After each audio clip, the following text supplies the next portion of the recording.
नमस्कार, मैं दीपक शर्मा और मेरे YouTube मंच पर आपका स्वागत है। दोस्तों, ऐसा देखा गया है कि हमारे जीवन में कोई बड़ी गलती हो जाए या आंखों के सामने कोई बड़ी वारदात हो जाए तो हम उससे सबक जरूर लेते हैं। लेकिन ऐसा लगता है कि 2000 के गुजरात दंगों से मोदी जी ने शायद अब तक कोई सबक नहीं लिया। मिसाल के तौर पर जब दिल्ली में कुछ साल पहले दंगे हुए तो 3 दिन तक दंगे होते रहे, लोग मरते रहे, कोई रिस्पॉन्स नहीं 3 दिन तक। इसी तरह से रामनवमी के जुलूस में, रमज़ान के समय जब देश भर में जुलूस में दंगे हुए, कोई प्रतिक्रिया नहीं। और अब 3 महीने से मणिपुर जल रहा है, आगजनी हो रही है, लूट हो रही है, महिलाओं को, बहनों को नंगा घुमाया जा रहा है, लोगों की हत्याएं हो रही हैं, AK-47 चल रही है। एक अजीब तरह की खामोशी यहाँ भी है। और ऐसे देखो, मणिपुर में उनको नंगा घुमाया, कितनी शर्म की बात है। डूब मरना चाहिए बीजेपी सरकार को। आज वीडियो आने के बाद आपको लगता है कि पूरे विश्व के अंदर आज भारत की ख्याति, तो लोग 2.5 महीने से उनका घर जल गए हैं।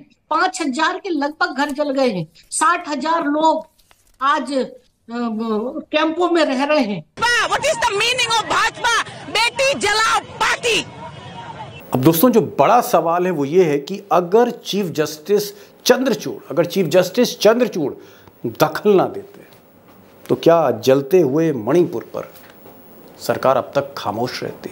और क्या मणिपुर में जो हत्याएं हो रही थीं, जो बहनों को नंगा करके घुमाया जा रहा था, परेड किया जा रहा था, उनके भाइयों को, बाप को जिस तरह से गोलियों से छलनी किया जा रहा था, चौराहे आगजनी हो रही थी, लूट हो रही थी, क्या ये सारा पाप मोदी जी और शाह साहब, प्रधानमंत्री और गृह मंत्री को इसकी जानकारी दी जा रही थी? मणिपुर से दिल्ली इसकी जानकारी दी जा रही थी? क्या मणिपुर के मुख्यमंत्री, जो इस पूरे घटनाक्रम में, मणिपुर के कांड में, मणिपुर के दंगों में खलनायक बनकर उभर रहे हैं, जिनको हटाने की मांग अब भाजपा के विधायक तक कर रहे हैं मणिपुर में, क्या ये जो बीरेन्द्र सिंह हैं, ये अमित शाह गृह मंत्री के बहुत नजदीकी हैं? और क्या गृह मंत्री अमित शाह बीरेन्द्र सिंह को बचाना चाहते हैं? और अगर बचा रहे हैं तो फिर शाह साहब का इसमें इंटरेस्ट क्या है? अब दोस्तों, मणिपुर को लेकर हर सवाल बड़ा सवाल है, गंभीर सवाल है, और इत्तेफाक से हर सवाल, एवरी क्वेश्चन, ये मोदी और शाह को घेरता चला जा रहा है। प्रधानमंत्री और गृह मंत्री जो देश के हैं, इनको घेरता चला जा रहा है। लेकिन मैं चाहूँगा कि जो महिला हैं, आप इनकी बात सुनें, एक एक लफ्ज़ पर गौर करें, और उसके बाद मैं खुलासे की तरफ बढ़ता हूँ। देखिए, ये जो सारी सिचुएशन का अभी हम समय समय पर सारी रिपोर्ट प्रेसिडेंट, वाइस प्रेसिडेंट, प्रधानमंत्री, होम मिनिस्टर, जो भी कुछ है वो हम लोग देते रहते हैं। अब ये जो महिला हैं, इनका नाम अनसुईया है और ये मणिपुर की गवर्नर है। जी हाँ, टॉप पोजीशन पे मणिपुर पर है। आप कह सकते हैं कि केंद्र सरकार की आंख और कान है मणिपुर में। और ये कह रही हैं, ये कैमरे पर बोल रही हैं कि ये लगातार प्रधानमंत्री को, राष्ट्रपति को, गृह मंत्री को, यानी मोदी जी और अमित शाह को ये लगातार रिपोर्ट भेज रही थी। IB की रिपोर्ट, वहाँ के लॉ एंड ऑर्डर की रिपोर्ट, वहाँ पर क्या हो रहा है इसकी रिपोर्ट। सवाल है कि अगर ये रिपोर्ट मणिपुर की गृह मंत्री के टेबल पर अगर आ रही थी तो क्या अमित शाह को मौका नहीं मिला इन्हें पढ़ने का?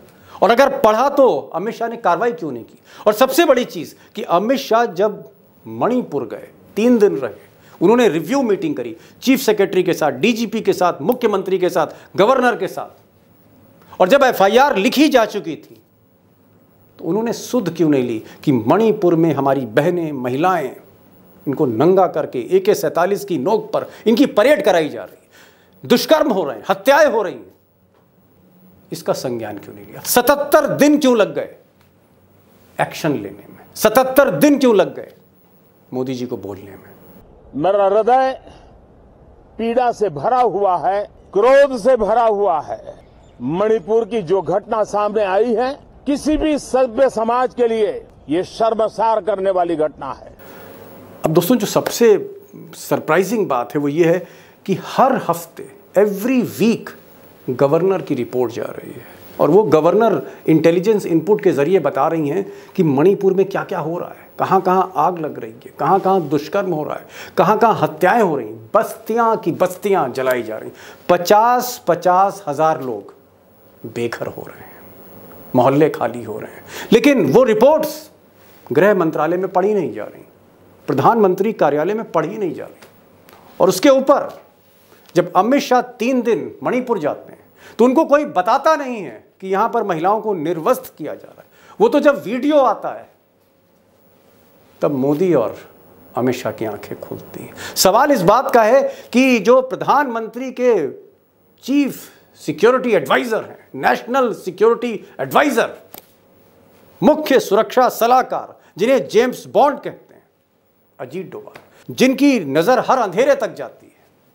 सवाल यह है कि ये जो जेम्स बॉन्ड हैं प्रधानमंत्री के, इनकी नजर मणिपुर पे क्यों नहीं गई? ये तो इंसर्जेंसी के एक्सपर्ट हैं, ये तो इंटेलिजेंस ब्यूरो के डायरेक्टर रहे, ये तो खुफिया नंबर 1 हैं, इनको तो खुफिया नेटवर्क का किंग कहा जाता है, किंग ऑफ इंटेलिजेंस।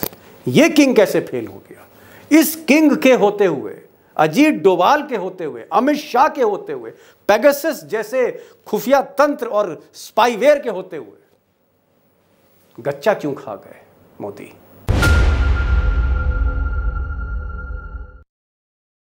तो दोस्तों, ये अमित शाह का फेलियर है, ये अजीत डोभाल जेम्स बॉन्ड का फेलियर है, ये इंटेलिजेंस का फेलियर है, ये डबल इंजन की सरकार का फेलियर है, या फिर कोई इससे भी गहरी साजिश है जो हमें और आपको पता नहीं?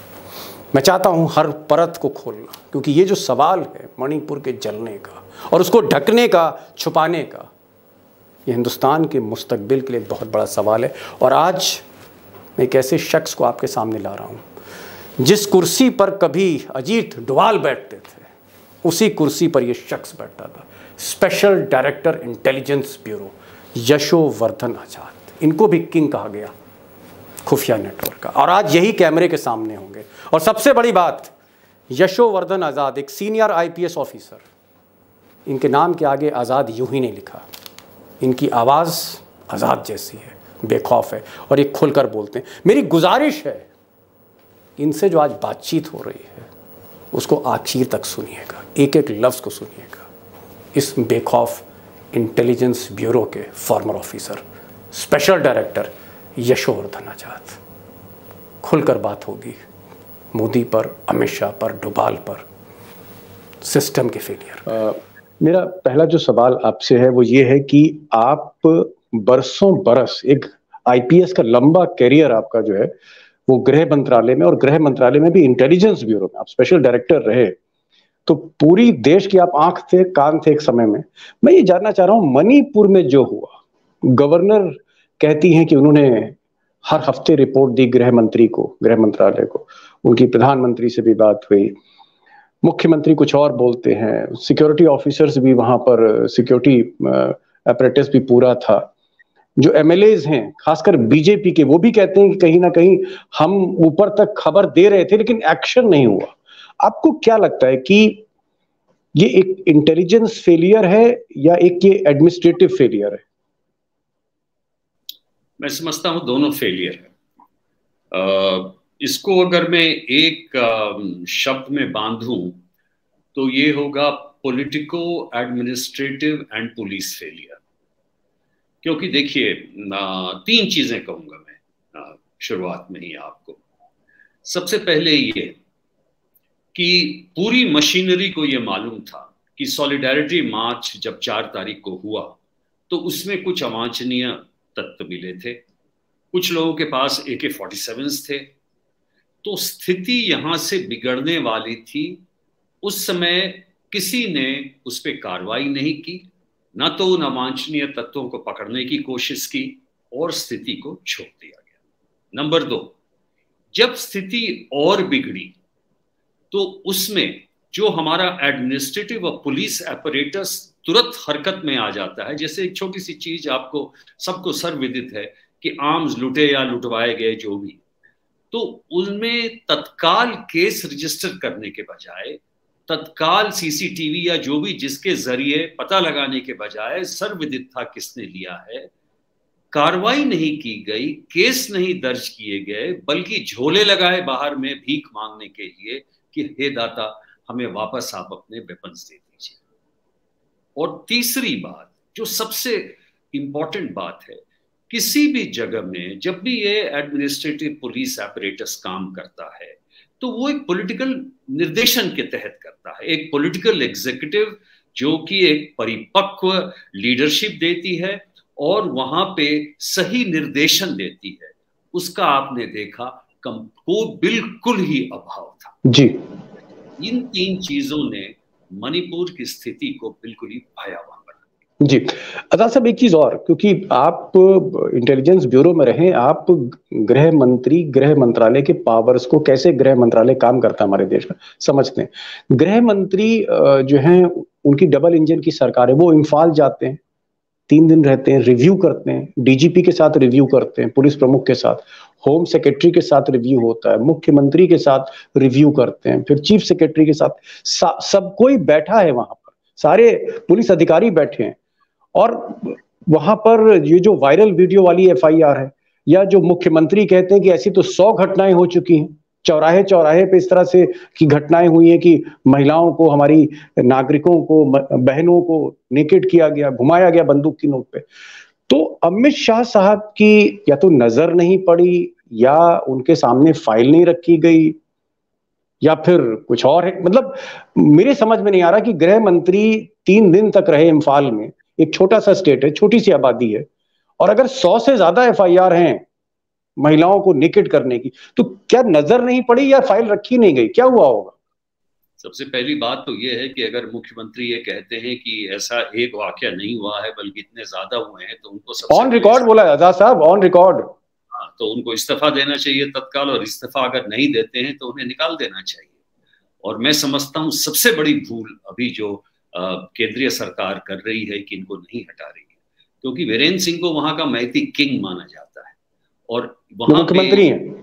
हाँ, जो मुख्यमंत्री है। और सबसे बड़ी समस्या जो दीपक जी वहां पे अभी मैं बता रहा हूँ आपको, वो ये है कि जितने ही पॉलिटिकल लीडर हैं वो अपने ही कम्युनिटी को अपनी लॉयल्टी, वफादारी और लीडरशिप दिखा रहे हैं, और ये सबसे बड़ा दुर्भाग्य है मणिपुर का।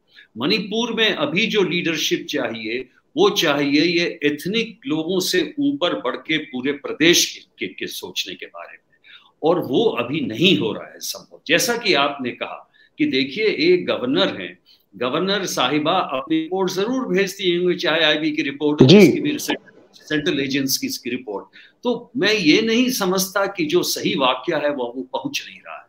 सवाल ये है कि एक राजनीतिक इच्छा शक्ति की जरूरत है कि हम वीरेंद्र सिंह को हटाएं या नहीं हटाएं। बल्कि मैं तो और आगे जाकर ये कहूंगा दीपक जी कि मुख्यमंत्री नहीं, गवर्नर साहब को भी हटाना चाहिए, क्योंकि अब समय आ गया है एक प्रेसिडेंट्स रूल करके एक अच्छे रिटायर्ड चीफ सेक्रेटरी या रिटायर्ड डीजी को वहां पे गवर्नर लगाना, 3 अच्छे एडवाइजर लगाना और जम के कार्रवाई करनी है, ताकि लॉ एंड ऑर्डर जो है वो स्थिति में आए, जो कि अभी नहीं हो सक रहा है।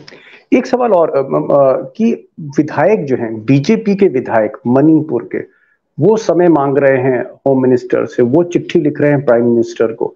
इसके अलावा अपोजिशन तो चलिए छोड़ दी कि राहुल गांधी वहां गए, अपोजिशन तो खैर किसी भी सूरत हाल में वो सरकार को अपोज करेगा, लेकिन रूलिंग पार्टी के विधायक समय मांग रहे हैं। गवर्नर कह रही हैं कि उन्होंने बार बार रिपोर्ट भेजी। क्या मणिपुर में वोट बैंक की राजनीति हुई है कि केंद्र सरकार ने ध्यान नहीं दिया, जानबूझ के इस सांप्रदायिक हिंसा को बढ़ाया, कहीं ना कहीं क्रिश्चियन वर्सेस हिंदू, जो भी है, मैती वर्सेस कुकी? अल्टीमेटली आपको क्या लगता है कि कहीं ना कहीं एक आपको इसमें स्कीम ऑफ थिंग्स दिखती हैं कि जानबूझ के जहां पर भाई चलो इसको होने दो, और बाद में जब देखा कि स्थिति हाथ से बाहर निकल गई तो हमने मोदी जी को देखा कि उन्होंने कहा कि हमें बड़ा क्रोध आ रहा है, हमें बहुत इस पर ग्लानि महसूस हो रही है, सबने देखा। तो ये क्रोध पहले क्यों नहीं आया मोदी जी को, मैं ये आपसे पूछ रहा हूं।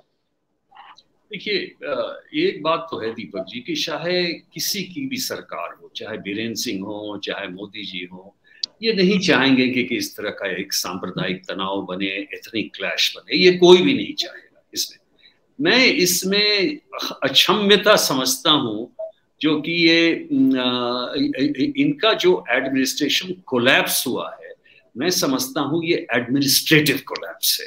इसमें कोई ऐसी प्लानिंग नहीं है। प्लानिंग सिर्फ ये अगर हो सकती है तो राजनीतिक प्लानिंग ये है कि मैती ये चाहते हैं कि मैती पुलिस थाने वाले मैती लीडर्स को छोड़ रहे हैं, जितने लोग आर्म्स लेके जा रहे हैं वो मैती हैं तो ठीक है, कुकी थाना कुकी के लिए चल रहा है, मैती थाना मैती के लिए चल रहा है, राजनीतिक के जो मैती के हैं वो मैती के लिए काम कर रहे हैं। स्थिति इसलिए बिगड़ रही है और केंद्र से स्थिति इसलिए बिगड़ रही है। मैं समझता हूं अब राजनीतिक भी इसका कोई भी एडवांटेज नहीं है सेंटर के पास मुख्यमंत्री को रखने के लिए और प्रेसिडेंशियल रूल नहीं लाने के लिए। तो ये बात समझना बहुत आवश्यक है। एक चीज और बता दूं कि जितनी भी लड़ाइयां होती हैं और इतने क्लैशेस होते हैं, उसमें वेपन्स ऑफ वॉर एक रेप होता है, मास रेप, और कई बार वो लोग बच के निकल जाते हैं। मणिपुर ऐसा होना चाहिए क्योंकि एक ये प्रजातांत्रिक प्रणाली हमारे पास है और अभी समय है इसको करने का, नहीं तो वो समय भी निकल जाएगा। एक सवाल और, दो सवाल बचे हैं। एक सवाल और कि अजीत डोवाल साहब जैसा एक इंसर्जेंसी को समझने वाला व्यक्ति, जिसका पूरा कैरियर, जिसको हम जेम्स बॉन्ड के तौर पे जानते हैं, ऐसा जेम्स बॉन्ड एक ऐसा अधिकारी हो जो इस समस्या का एक्सपर्ट हो, इस तरह की जो घटनाएं होती, वो प्रधानमंत्री जी के साथ बैठते हैं, नेशनल सिक्योरिटी एडवाइजर है, सेलिब्रेटेड ऑफिसर है। डोवाल साहब के रहते हुए अमित शाह और मोदी जी गच्चा खा गए, ये तो समझ से परे है। आजाद साहब, एक बात बताऊं आपको दीपक जी, ये नंबर 2 की हैसियत से काम करना आसान रहता है। आप अगर अच्छे कॉम्पिटेंट अधिकारी हैं, बहुत अच्छा कार्य कर सकते हैं, लेकिन जब आप नंबर 1 की स्थिति में आते हैं तो काफी फर्क पड़ता है। उसमें बहुत सारी चीजें चाहिए व्यक्तित्व के लिए, लीडरशिप के लिए। हाँ, अगर डोवल साहब को अकेला छोड़ दिया जाए मणिपुर में कि आप अपने विवेक से संभालिए, तो वो अवश्य संभाल सकते हैं, लेकिन उसके पीछे कोई राजनीति नहीं होनी चाहिए, कोई ऊपर से निर्देशन नहीं होना चाहिए। अगर ये कहा जाए डोवल साहब को तो वो कर सकते हैं। इसलिए यहाँ पे एक जेम्स बॉन्ड की जरूरत नहीं है, यहाँ पे एक परिपक्व जो राजनीतिक लीडरशिप की जरूरत है, और वो राजनीतिक लीडरशिप जो इस बात को समझे कि हम छोटे छोटे राजनीतिक गेम्स के लिए एक स्टेट को नहीं ये करते हैं, इस्तेमाल होने देंगे। लास्ट क्वेश्चन मुझे लगता है, क्योंकि आपसे बेहतर कोई जवाब नहीं दे पाएगा।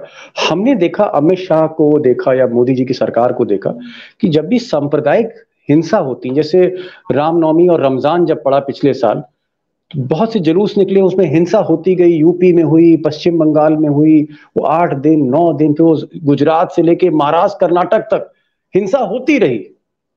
रिस्पॉन्स टाइम नहीं था, कोई ध्यान नहीं दे रहा। जब 10-15 दिन हो गए और मीडिया और सोशल मीडिया पे आया, तब एक्शन हुआ।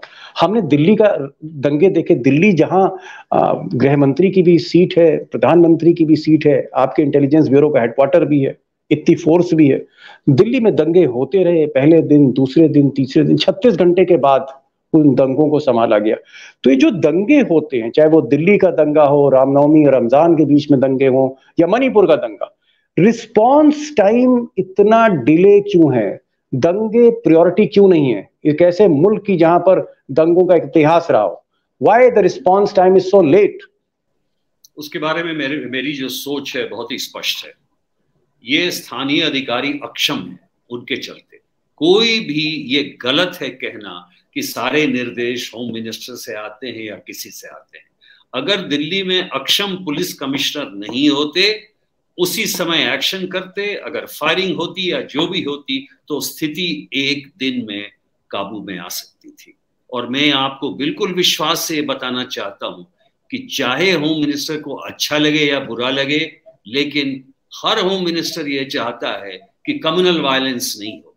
हम 3 चीज से डरते थे दीपक जी, जब हम कि कहीं थाने में कोई नहीं मर जाए, नंबर 1, कस्टडी में नहीं डेथ हो, नंबर 2, कम्युनल वायलेंस से हिंदू मुस्लिम झगड़े ना हो, बिल्कुल थर्राते थे हम, और तीसरा औरतों के खिलाफ कोई अत्याचार नहीं हो। ये 3 चीजें थी जो हमें बिल्कुल डरा देती थी। इसलिए ये कहा जाता है कि कम्युनल वायलेंस में आपको तत्काल एक्शन लेना चाहिए। और ये जितने केसेस हो रहे हैं, आप अगर अक्षम अधिकारी चुनिएगा जिले के कलेक्टर और एसपी को, तो यही हालात चले रहेंगे। नहीं तो किसी भी एक प्रोसेशन में अगर फायरिंग हो, 1 या 2 आदमी मरे, स्थिति फट से कंट्रोल में आ जाती है। लेकिन वो इसका रिस्क नहीं लेना चाहते। इंक्वायरी होगी, कमीशन बैठेगा, हमें सस्पेंड होंगे, इसीलिए कोई निर्णय नहीं लेना चाहते। क्या मुख्यमंत्री को हटाने से स्थिति बदल सकती है मणिपुर में, और क्या मुख्यमंत्री को बचाया जा रहा है? लास्ट क्वेश्चन, और क्यों बचाया जा रहा है, आपको क्या लगता है? मुख्यमंत्री को बिल्कुल बचाया जा रहा है। राजनीतिक ये समझते हैं इससे कोई राजनीतिक लाभ होगा। मैं तो समझता हूं इससे राजनीतिक लाभ नहीं, आपको बल्कि उल्टा हो रहा है। देखिए, मुख्यमंत्री को हटाने का मतलब ये नहीं, मुझे राजनीति से कोई मतलब नहीं है। मेरा ये कहना है कि मुख्यमंत्री अक्षम साबित हुए हैं ये एडमिनिस्ट्रेशन चलाने में। मैं ये भी कह रहा हूं कि गवर्नर साहब को भी हटाइए, चाहे अच्छी हो बुरी हो, क्योंकि अभी एक गवर्नर दूसरे तरह का चाहिए, एडमिनिस्ट्रेटिव सेटअप वाला। 3 एडवाइजर लाइए, मिलिट्री का, एक पुलिस का, एक आईएएस का, और एक इकोनॉमिक एडवाइजर लगाइए। उसके बाद पीस कमेटी बनाइए, और पीस कमेटी में बाहर के लोग, आईआईटी प्रोफेसर ऐसे लोग भी लाइए जिसमें कि दोनों लोगों का विश्वास हो। और उसके बाद एक बड़े ही सोच सूझ वाले लीडर को लाइए जिसमें विश्वास है लोगों का, जैसे गडकरी ऐसे। उनको ऑपोजिशन लीडर भी मानते हैं, उनको कहते हैं सब लोग मानते हैं। तो ऐसे लोगों को लाइएगा तो स्थिति सुधरेगी, और अगर इस तरह से चलाइएगा तो नहीं चलेगा। जी, अगर आप कहना चाह रहे हैं बुनियादी तौर पे कि नेतृत्व परिवर्तन सबसे पहले हो इम्फाल में, और दूसरा बेस्ट लोगों को वहां जाना चाहिए, एक्सपर्ट्स को, चाहे गवर्नर हो, मुख्यमंत्री, ये फेल हो गए। और कहीं ना कहीं सरकार की भी आप कह रहे हैं कि एक लापरवाही साफ दिखती है, एडमिनिस्ट्रेटिव फेलियर है, पॉलिटिकल फेलियर है, पुलिस का फेलियर है। बहुत खुलकर बात की आजाद साहब, और वाकई जो टाइटल है यशोवर्धन आजाद, कमाल है साहब, बहुत खुलकर बोलते हैं आज के दौर में। सैल्यूट है। मैंने आईपीएस देखे, लेकिन आप जैसा हिम्मत वाला नहीं देखा। So nice of you coming and joining to this programme. Thank you so much sir.